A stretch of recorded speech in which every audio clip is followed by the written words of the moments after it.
walk through the Bible study lesson number 5. So this is now the beginning of Israel, which starts off as one family. Israel's not a nation yet. They're just one big family, or they're going to be. And this is the book of Genesis, part 2. So Genesis, specifically chapters 12 through 50. And we talked about Job last time, because Job happens during the same time frame we're going to be talking about today. But moving away from Job now, we're going back to Genesis, talking about the origin of Israel. So we answer then, what is the story in Genesis, part 2? So zooming in, first of all, we're now zooming in on one man. We've talked about all this world history of all humanity, how humanity's all turned away from God. They're all worshiping other gods now. Everyone's gone astray. And even the family of Abram is what he's called first, before Abraham. His father was Terah. And it says in the book of Joshua, chapter 24, at the beginning of the book, that his father Terah and their fathers started worshiping other gods also. So even the line of Shem started out faithful to God, right? But his line even started being deceived somehow. And so they're thinking, they even started thinking there's these other gods. But surely they remembered the one true God, but there got confusion by this time into their thinking. And so this is the background of Abram. Abram heard these confusing false things. There was falsehood that he heard. But despite this, God calls Abram and he follows with faith. Despite whatever Abram thought, despite what he knew, he follows with a simplicity of faith. He just believes what God says. God makes him a promise that he will make him into a nation. And Abram, you see, he couldn't even have a son. His wife was barren, but he only had one wife. He didn't multiply wives like other men were doing by this time. He was faithful to his one wife, but his wife was barren, and he couldn't have children either. It seems like both of them couldn't have children. And God promises to make him a nation and to give him his own land. So a nation and a land to be his home. So these are the promises that God says will give him, but he must do something. That's the call of God. He must go to a land that I will show you, is what it says. And Abraham will follow with faith, the simplicity of faith. And because of this faith, God will count this to Abraham as righteousness. So that's the beginning of the story. But God renames Abram and Sarai later in the story. This is a super summary of the events. The events are a lot more detailed, and at the Bible study I talked about it in a lot more detail. But I just want to summarize it here because that's what the outline does, and I'm just showing you guys the outlines for summary. So God renames Abram and Sarai. That's their original names. His wife's name was Sarai. Abraham and Sarah. So we're more familiar with those names. And what God basically did here is notice the ha that he adds. He adds an ah. The ah in Yahweh. He adds that. In Hebrew, it's the letter He. So he adds the letter He to both of their names, giving him, as a sign of him sharing his life and power with them, because he is the one who creates life. He's the one who makes it possible for us to have children. So he gives them the ah, the ha or the ah from Yahweh, from his own name, the He in Hebrew. So there's a covenant of circumcision then, as part of this, when he changes their names, where he says that, because before, God didn't really ask Abram to do anything, but just go to a land that I'll show you. So just go in faith, leave everything you know behind. His father was Terah, and his father Terah had died in Haran, because Terah started moving towards Canaan. Talked about that in a previous lesson. But Terah, his son had died, and his son had died before he left Ur. But when he gets to Haran, which was also the name of his son, he gets to a city called Haran, and the city has the same name that his son has, which is very interesting. It's like he can't get past his son's death. And so Terah settles in Haran, doesn't move to Canaan, where he should have gone south from there to Canaan, but he doesn't, and then he dies there in Haran.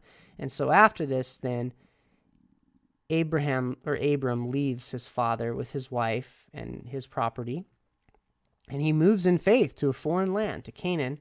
And then he gets to this place called Shechem that's in Canaan, and that's where God first appears to him. And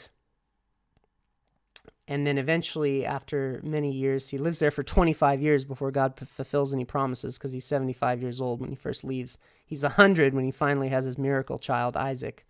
But about a year before this, so after about 24 years, I believe it is when God appears to him and gives him this covenant of circumcision. So now God's going to ask him to basically cut off the foreskin of his penis. And that would have taken faith. Think about that. As a man, if God asks you to cut your pee-pee, I mean, that is some serious, not to be graphic, but that is the truth of the matter. It's a bloody matter. And that would hurt, especially being a full-grown adult. I knew a guy who was 10 years old. He was having he was my friend when I was 10 years old. And he was having infections, and so he had to have a circumcision. 10 years old. Boy, it was brutal and painful, and he had to walk with like a cane for a good month afterwards. It was not, or maybe it was a week or something, but the point is, it was painful, and so this would have required a lot of faith, but it was a sign to set the people of God apart. It was a physical sign. And in the future, the Jewish people are going to get legalistic about this, but in the inception, it took a lot of faith, and it set Abraham apart to God. And so it's that every male child on the 8th day after their birth will be circumcised. And he tells Abraham this a year before Isaac is born, when Abraham's 99 years old. So 99-year-old Abraham circumcises himself and all the males who are with him as part of his community to set themselves apart for God, their covenant partnership with God. And in this, they become God's chosen. And even before that, God chose him, but they are God's chosen people now. But it's going to get more narrow, because it's not just all Abraham's descendants. It's going to be Abraham's descendants from this miracle child named Isaac. And so Isaac comes in, then a miracle son. God does a miracle and brings life into the womb of a 100-year-old man and woman, both of them 100 years old. They have this newborn son named Isaac. And there's a whole story of Hagar I talked about, but I'm not going to touch on that anymore here. Because it's going to take longer to get into that. I went into that night at the Bible study. And Abraham is called the first official prophet. The Hebrew word prophet is first used during this section of story to show that in the land of Canaan, Abraham was recognized as a prophet. That's how he was known among the Canaanites. He was recognized as a prophet of Yahweh. And not all the people knew Yahweh. Some of them still remembered Yahweh at this time, but the other gods were getting more prominent by this time, sadly. So Isaac and Rebekah then. So after Abraham passes the baton, and God's promises pass from Abraham to his miracle son Isaac. Abraham has another son named Ishmael, but he's not considered the son of the covenant, of God's covenant. So the covenant then passes to Isaac, and then he gets this wife named Rebekah. And so their story isn't very long, honestly. And in fact, you could look at their story as just part of Abraham and Jacob's story, because really it's just this very short transition where it talks about Isaac and Rebekah leading from Abraham to Jacob. And then the focus becomes on Jacob for many more chapters in the story. I summarize it as Jacob's deception, because he started out as this kind of deceptive guy, even though God promised that from before his birth, he promised Rebekah that Jacob would be the one to inherit the promises and the covenant. Jacob would inherit the covenant, not his older brother, because he had an older brother named Esau. So they were twins, so Esau came out first of the womb, and then Jacob came out grabbing his heel, which is why they named him Jacob. Jacob means something like heel grabber. Meaning you're trying to pull someone back so that you can get ahead of them, is the idea. And so this is an idiom in Hebrew for the idea of deception, someone who deceives. And Jacob ends up deceiving Esau, which makes Esau want to kill him, stealing his birthright and blessing. And Jacob steals Esau's birthright and blessing through deception. So Esau wants to kill him. He's forced to run away, where he has this dream where God confirms that he's going to pass the covenant to him. And then he has this detour where he spends all this time in Haran, where Abraham had come from. He gets his wives there, 4 different women, 2 main ones and then 2 side ones. dames. That's the dames. So Jacob's dream, detoured dames, descendants. Jacob has his 12 children. Actually 13 if you count Dinah, but his one daughter, and his departure. So then he leaves and he returns back to the land of Canaan from, he had been in Haran in the north. So this is the origin of the 12 tribes of Israel, because before they were tribes, they were sons, 12 sons. Jacob had these 12 sons, and God will change Jacob's name to Israel. So Jacob's going to wrestle with God, and then God's going to give him a new name, Israel, because he says, I will not let you go unless you bless me. They wrestle all night long, and so he renames Jacob Israel, which means he struggles with God, or he wrestles with God. Or you could also translate it Sarah.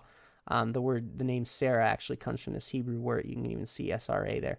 But the idea in the he is the I. So he, Sarah, El, with God. And so wrestles with God. But you could also translate it rules, to have rulership. So he rules, he has dominion with God. And so Israel's meant to be a co-ruler with God. And it's implied, too, that this was one of the names of God in the story, where Jacob's wrestling with this man, who we learn is God, because Jacob says, I've seen God's face, yet I've lived, in the story in Genesis 32. But Jacob gets this name, and then he asks the man he was wrestling with, what is your name? And the man gives this strange response, why do you ask my name? Implying that the man he wrestled with was Israel, and so that man shared his own name with Jacob. And so why is that important? Because later, Israel is not just the nation, but it's also the one who will come, who is Jesus, the Word of God, who is the co-ruler with God, who is God himself. But God is sharing that name with Jacob and naming Jacob after himself, bringing Jacob into his own family, into his own kingdom, of which God himself is the king. So after he wrestles with God, Jacob reconciles with Esau and lives as a nomad with his family. And his family is the first Israelites, and they live as nomads in the land of Canaan, just as Isaac and Rebekah had done, and just as Abraham and Sarah had done, and all their other relatives that they had. Because remember, they had all these other relatives, but their other relatives, Esau now and Ishmael, they're not the chosen. They come from Abraham, but they're not the chosen seed. They're not the ones that God has chosen for his covenant purposes. So here we have a chart of the 12 sons by the women. So the 4 women are Leah. She was unloved. Her story is sad, but also cool because it shows God's heart in her story. I won't touch on that more right now, but Bilhah was Rachel. So the one Jacob wanted was Rachel. That was Jacob's true love. But he was deceived because he was a deceiver. So his father-in-law deceived him and gave him Leah, who he didn't want. And then he got Rachel, his true love. And then these two start competing with each other for having children, because that was a matter of status for women in those days, who could have the most children, specifically sons. They wanted to have sons. The Bible was a patriarchal society. So Bilhah was Rachel's servant that she gave Jacob, and he had 2 sons with her. And then Zilpah was Leah's servant that she gave him, and he had 2 sons with her. And so you can see the order of the children of Israel, first, second, etc. here. So Reuben, Simeon, then Levi, and the priests will come from Levi, then Judah, and this will later be the southern kingdom in the land. The Jewish people will come from Judah. That name Jews comes from Judah, separate from Israel, but part of it. And then after that, she stops having children for a while, Leah, and then it goes to Rachel gets jealous, so she gives her maidservant, because Rachel's not getting pregnant. So she gives her maidservant, and so the maidservant has Dan, which means judge. And there's this weird thing with Dan where he's called a serpent in the path, and then Dan is mysteriously taken out of all this controversial things happen with Dan in the book of Judges, and then Dan is not listed in the book of Revelation as one of the 12 tribes of Israel. Dan is replaced, which is very strange. And so there's debates about that. I won't go further into it, but I just noted it here. And then after Dan, Bilhah, Rachel's servant, has Naphtali. And then Leah is not having any more children after Judah, so she gives her servant to Jacob, Zilpah, and then Zilpah has Gad, the seventh, and Asher. And then Leah begs God for more children and does this exchange basically with Rachel, because the story indicates that Jacob never had sex with Leah, basically. He never had relations with Leah. He was only going to Rachel because that was his true love. And so she's begging Rachel, please give me time with our husband. And so Rachel does, and then she has Issachar, the ninth, and then she has Zebulun. And then finally, God blesses Jacob and Rachel with a son from them named Joseph. And this becomes the favorite son, where all the controversies at the end of Genesis come from. His father dotes on him and loves him more than all his older brothers. And so his older brothers are going to be jealous of him because of that, because he came from the favorite wife. And Joseph's going to have two sons, and why this is important is because in future history, these are going to be called the half-tribes of Israel, but they come from Joseph's two sons. The older is called Manasseh, and the younger is called Ephraim. And Joseph has these with the daughter of an Egyptian priest. So these are part Egyptian sons, interesting, but then they're become half-tribes in the 12 tribes of Israel. I'll explain that a bit more later. But Ephraim is chosen to be the leader, the younger, again, the theme of the older serving the younger being the preeminent and the one with the inheritance. This goes with what Jesus will say later, the last shall be first, and will represent northern Israel in the future kingdom. Southern will be represented by the Jews, and northern will be represented by Ephraim. And then 12th, finally, Benjamin, the youngest. And this child, actually, Rachel names him Ben-Oni because she kills Rachel in childbirth. He kills Rachel in childbirth. And, but then his father's like, nah, I'm not going to have you named son of my sorrow, because that's what Ben-Oni means. I'm going to call you son of the right hand, which is Benjamin. And those are the 12 sons of Israel, and they become the 12 tribes of Israel, and I'll talk about that more later. But they're just one man. Sons of Jacob, sons of Israel. And so the end of the story of Genesis is how God uses the conflict with Joseph, the favored, and his 11 brothers. Really, it should be his 10 brothers, because Benjamin came later, after Joseph, the controversy with Joseph. Joseph was 17 when he had this conflict with his brothers initially, and then Benjamin's born after Joseph is sold by his brothers into slavery. But God uses this conflict where Joseph's brothers deceive him. Well, they trick him. They take his colorful coat his father gave him. They throw him in a pit, and then they end up, some of them want to kill him, but then others, Judah and Reuben, they argue to save him and sell him into slavery. And, in Egypt. And so, but God uses this to save all the Israelites and all of Egypt and all of Canaan, basically that whole side of the world in the Near East, because there was going to be this severe famine, and God was the only one who could save the world from the famine, and he had to use Joseph to do it. God gave Joseph a gift of dream interpretation to see it coming and to make plans for that. And so God uses Joseph to help the Egyptians and not just the Egyptians, but Canaan and all the Israelites be saved from the severe famine where there was no food. And so Joseph concludes at the end of his life what his brothers intended for evil against him, God intended for good. So when others in creation are intending evil, God is working through evil intentions to create a good outcome, ultimately, because of his sovereignty. And so this is the Old Testament version of the New Testament, Romans 8:28. God works all things together for the good of those who love him. And so that's Genesis 50:20, by the way, what I was just quoting about what Joseph said to his brothers at the end of their lives after their father Jacob died. So at the end of Genesis, after this whole story, by the way, so after Joseph is sold into a slave in Egypt, God basically, he goes through this whole journey where he's humbled. God humbles Joseph for his pride, because he was prideful in the beginning. And then he goes from being in prison, he goes from being a slave to being a master of slaves in this Egyptian guy's house. And then he's falsely accused of trying to have an affair with the Egyptian guy's wife. So he's put in prison. in his lowest place, and then God lifts him up out of prison through the gift of dream interpretation that God gave him, and he becomes governor over all of Egypt, second to the Pharaoh. And so the Egyptians really liked Joseph by the end of it. They looked to him as like a prime minister, second to the Pharaoh, but over all of Egypt. And so because of this, after God does the work with him and his brothers, they end up reuniting.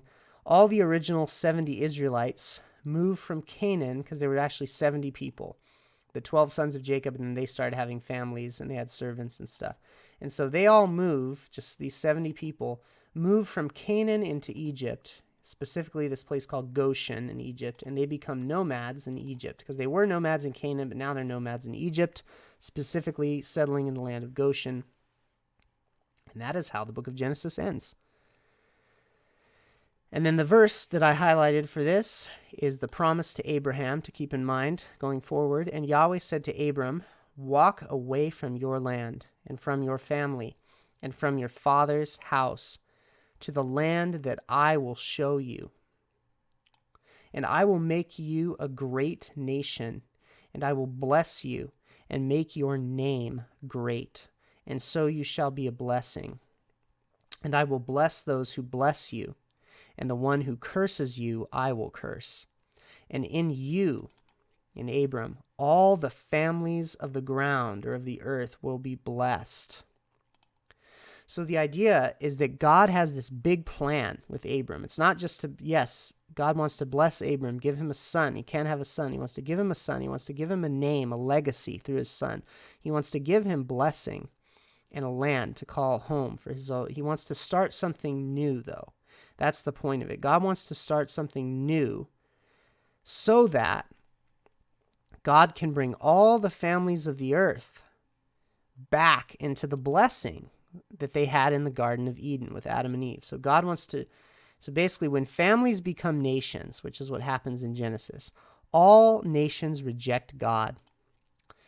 But then God chooses one man, Abram, and his family to start a new nation. And the purpose of this new nation is going to be a light and a beacon of hope and a guide to all the other families back to God. That's the point. Just like those angels, the 70 angels were supposed to do that, but they led the people astray. And so Israel's job is going to be to fulfill that role as a priest to the nations that the other spiritual beings failed to do.